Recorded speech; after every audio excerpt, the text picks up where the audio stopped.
அவன் ஒரு வியாபாரி. எதிர்காலத்தில் பெரிய தொழிலதிபராக வரவேண்டும் என்று ஆசைப்பட்டான். ஆனால் சரியாக திட்டமிட்டு செயல்படாததால் அவன் பெரிய நஷ்டத்தை சந்திக்க நேர்ந்தது. மிகுந்த கவலையில் ஆழ்ந்த அவன் வீட்டுக்கு செல்ல மனமில்லாமல் ஊரை விட்டு ஒதுக்குப்புறமாக இருந்த ஆற்றங்கரைக்கு போனான். அங்கே மெல்லிய நிலா வெளிச்சத்தில் ஆற்று மணலில் அமர்ந்து நினைவுகளை ஓடவிட்டான். வியாபாரத்தில் தோற்றுப்போன அவலம் அவனை அழுத்தியது. பங்குதாரர்கள் எப்படியெல்லாம் தனக்கு துரோகம் செய்தார்கள், நம்ப வைத்து கழுத்தறுத்தார்கள் என்று எண்ணி எண்ணி வேதனையில் மூழ்கினான். தொடர்ந்து எப்படி வியாபாரம் செய்ய போகிறோம், குடும்பத்தை எப்படி நடத்தப் போகிறோம் போன்ற எதிர்கால கவலைகள் வேறு ஒரு புறம் எழுந்து அடங்கின. இந்த சிந்தனையினூடே அவன் வழக்கை அவனை அறியாமல் ஆற்று மணலை துழாவி கைக்கு தட்டுப்பட்ட சிறு சிறு கற்களை எடுத்து ஆற்றில் வீசிய வண்ணம் இருந்தது. இப்படியாக அவன் அன்றிரவு முழுதும் அங்கேயே அமர்ந்திருந்தான். பொழுது விடிய ஆரம்பித்தது. வெளிச்சம் பரவியது. ஆற்றிலே வீசுவதற்கு அவனை சுற்றியிருந்த கற்கள் எல்லாம் தீர்ந்து போய்விட்டன. அவன் தன் கையில் இருந்த கடைசி கல்லை பார்த்தான். பிரமித்து விட்டான்.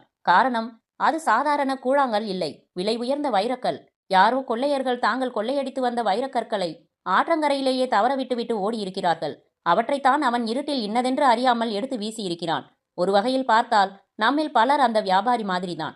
கடந்த காலம் மற்றும் எதிர்கால நினைவுகளில் மிதந்து கொண்டு நிகழ்காலம் என்கிற வைரக்கற்களை வீணடித்துக் கொண்டிருக்கிறோம்.